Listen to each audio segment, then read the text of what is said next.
কাছ থেকে একটা ঘটনা বলবো, বানানো কথা নয়। বনি ইসরাইল কওমের একজন ব্যক্তি ছিল, যার নাম ছিল জুরাইস। এই জুরাইস ছিল ওই জামানার একজন আল্লাহর ওলি মানুষ। জুরাইস ছিল বনি ইসরাইল কওমের পূর্বের জামানার একজন আল্লাহর ওলি মানুষ। আল্লাহ পাকের একজন মাকবুল বান্দা ছিলেন, যিনি মুস্তাজাবুদ দাওয়া ছিলেন। আল্লাহর দরবারে দোয়া চাইলে দোয়া কবুল হয়ে যেত। ওই মুস্তাজাবুদ দাওয়া, যার নাম ওই বনি ইসরাইল কওমের জুরাইস, ওই ব্যক্তিটা সারাদিন আল্লাহর ইবাদত করত, সারা রাত আল্লাহর ইবাদত করত, আমলে তার কোনো ঘাটতি ছিল না। এক তারিখে ওই জুরাইস আল্লাহর নামাজ পড়ার জন্য, নফল নামাজ পড়ার জন্য নিয়াত করে দাঁড়িয়ে গেলেন। এমন সময় জুরাইসের মা ঘরের বাইরে থেকে জুরাইসকে লক্ষ্য করে বলতে লাগলেন, বাবা জুরাইস, তুমি কি বাবা বাড়ি আসো? জুরাইস কিন্তু তখন নামাজের মধ্যে রয়েছে, মা ডাকছে। এখন আপনারা মাশাআল্লাহ বলেন, নামাজের নিয়াতে দাঁড়িয়ে গেলে যদি মা ডাকে, আপনারা কি ডাকে উত্তর দেবেন না ছাড়বেন?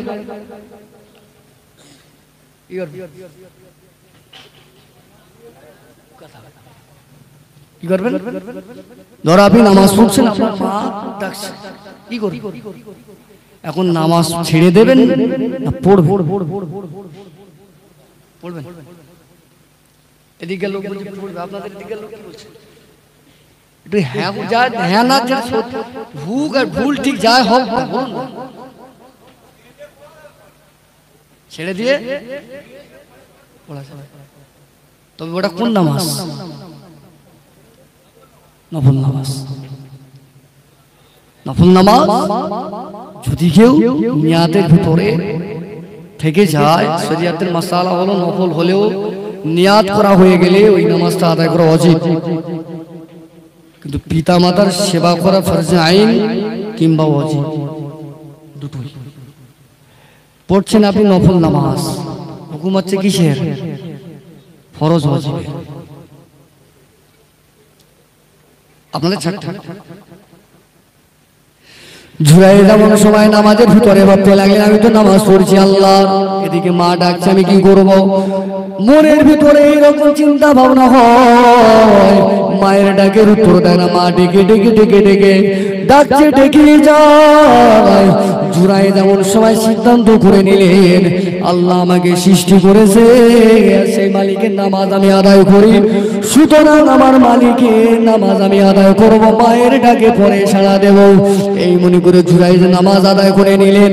মা ডেকে ডেকে ডাকের উত্তর না পেয়ে জুরাইসের মা চলে গেলেন।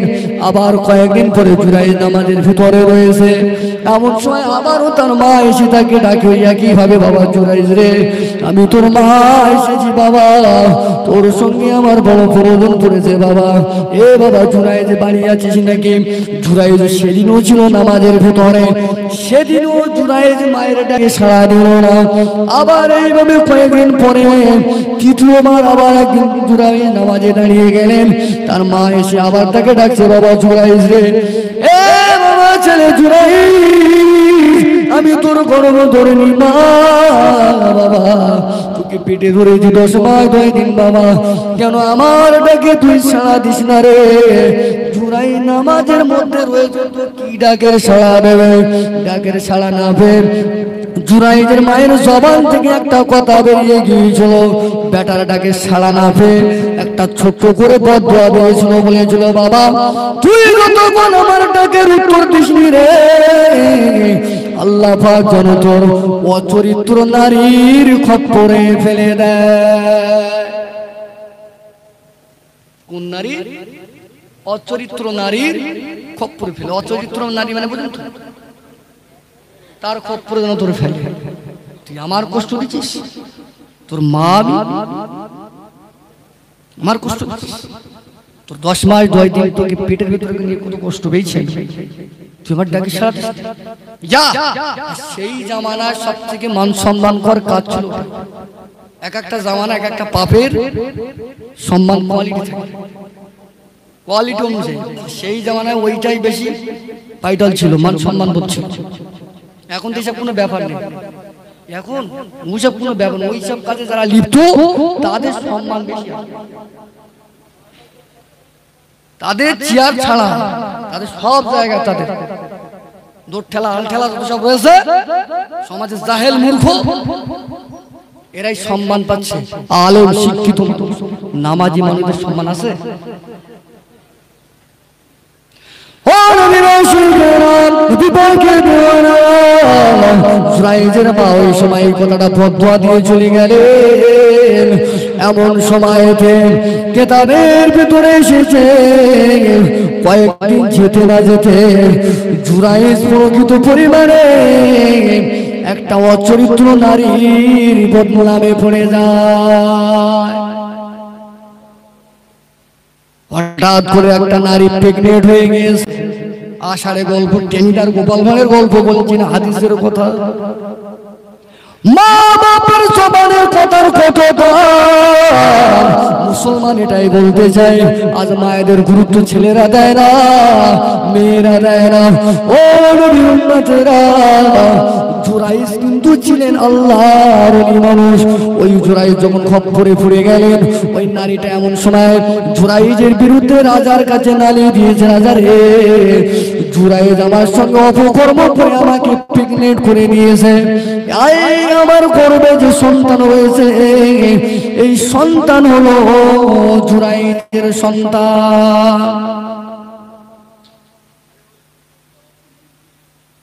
আল্লাহ নবী হাদিস পাকের ভিতরে জানিয়ে দিলেন তিন ব্যক্তির দোয়া আমার আল্লাহ দরবারে সরাসরি কবুল হয় বিনা পর্দায় কবুল হয়ে যায় নবী আমার এক নম্বরে বললেন সন্তান সন্ততির জন্য মা বাপ যদি কোনো নেক দোয়া কিংবা বদ দোয়া করেন ওই দুটো দোয়া আমার আল্লাহর দরবারে বিনা পর্দায় কবুল হয়ে যায় সুবহানাল্লাহ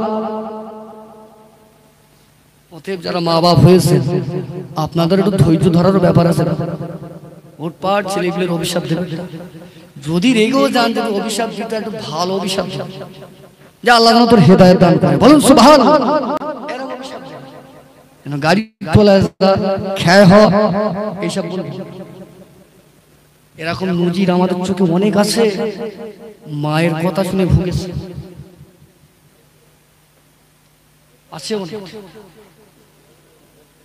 ও নবীর রাসূলেরা নবী পাকের দেওয়ানা জুরাইজ যখন ওই খপ্পরে ওই আপনার অপবাদে পড়ে গেলেন এমন সময় কিতাবের ভিতরে এসেছে জুরাইজ আল্লাহ পাকের জমিনে সাজদায় পড়ে গেল ও রব্বুল আলামিন আমি কি অপরাধ করলাম আজ আমি দোষী নয় তারপর আজ আমি দোষী হয়ে গেলাম মুখ আমি আর কাকে দেখাবো মসজিদের ইমাম সাহেব গ্রামের আলেম যদি এরকম একটা কোন রকমের মিথ্যা কেসে যদি ফেঁসিয়ে দেয় বা ফেঁসে যায় মুখ দেখাতে পারবে বলে মনে হয় কিন্তু প্যান্ট শার্ট পরা দাড়ি চাষা যদি হয় হবে সব চলে যাবে প্যান্ট শার্ট দাড়ি যত সব দোষ দাড়ি টুপি লাগাতে করলেও দোষ না করলেও কিন্তু দাড়ি চাষা প্যান্ট শার্ট পরা সব পাস জেনে রাখবেন এখানে পাস যত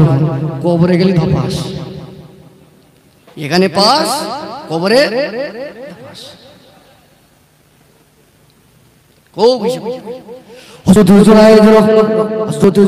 সময় আল্লাহ পাকের কাছে কাটা করতে লাগলেন হাতে পায়ে দড়ি বেঁধে রাজার দরবারে নিয়ে যাওয়া হলো জুরাইজ ওই সময় রাজা মশাইকে বলতে লাগলেন রাজা মশাই আমি এই কাজ আমি করতাম এই কাজ আমি করি না এই কাজ আমি করি না কিন্তু ওই মহিলাটা বলছে হ্যাঁ এইটি করেছে জুরাইজ করেছে ও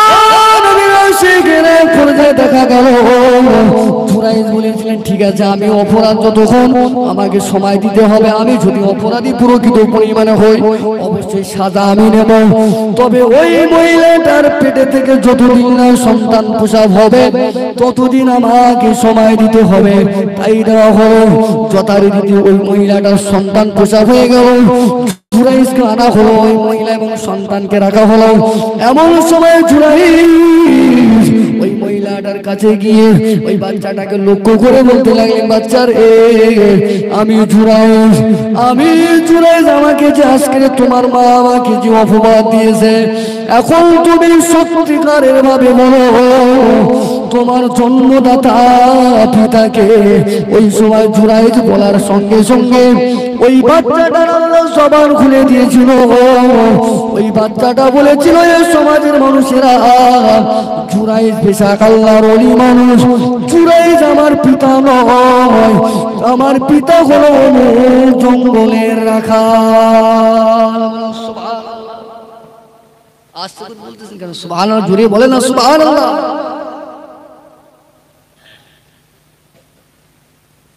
আল্লাহর ওলিদের পর্যন্ত ছাড়ে মায়ের ভাই আল্লাহর ওলি, কিন্তু আল্লাহ পাক আবার তার বাঁচার লাইনটাও করে আল্লাহ জগৎবাসীকে। এটা হাদিসে পাবেন, হাদিস পাকের ভিতরে এসেছে তিনজন ব্যক্তি শিশু অবস্থায় কথা বলেছিলেন, তার ভিতরে জুরাইজ একজন বলিয়েছিল। এই জুরাইজ একজন অবলা কুচি শিশুর জবান থেকে ভাষা বার করছে। তাহলে মা বাপ কেমন জিনিস বুঝতে পেরেছেন? মায়ের দুয়া বড় দুয়া, সেই মা অনেকের খবরে চলে গিয়েছে, সেই বাপ অনেকের খবরে চলে গিয়েছে। মুসলমান, আল্লাহ পাক পবিত্র কুরআনুল কারীমের ভিতরে বললেন, এ আমার উম্মতেরা, এ আমার বান্দারা, আমি আল্লাহ জানিয়ে দিয়ে দিলাম তোমার পিতার থেকে তোমার মায়ের মর্যাদা আমি আল্লাহ এবং আমার নবীর কাছে 3 গুণ বেশি। বলুন সুবহানাল্লাহ। কেন 3 গুণ বেশি? 1 নম্বর কারণ হলো মা 10 মাস 9 দিন পেটে রাখে। 2 নম্বর কারণ হলো সন্তান প্রসবের সময় মা যে ধাক্কা কষ্ট পায়, ওই এক একটা ধাক্কাতে আমার আল্লাহ পাক মায়েদের এক একটা শহীদের সওয়াব দিয়ে দেয়। সুবহানাল্লাহ। 3 নম্বর মর্যাদার কারণ হলো ওই বাচ্চাটাকে মা 10 মাস 9 দিন পেটে রেখেছে, 1 নম্বর কারণ। প্রসবের সময় জ্বালা যন্ত্রণা সহ্য করেছে, 2 নম্বর কারণ। আর ওই বাচ্চাটাকে লালন পালন করে দুধ পান করায়, এগুলো তো পিতাকে এগুলো কষ্ট করতে হয় না, পিতা তো এই কষ্টগুলো পায় না। এজন্য নবী এবং আল্লাহ কোরআনে নবী হাদিসের ভিতরে বললেন, বাচ্চাদের কাছে সন্তানের কাছে মায়ের গুণ বাপের থেকে 3 গুণ বেশি। সেই মা তাদের সামনে হিসেব করে চলবেন, মা বাপের সামনে আদবের সঙ্গে কথা বলবেন, নইলে কিন্তু জুরাইজের হাল যেটা হয়েছে মাথায় মনে রাখবে।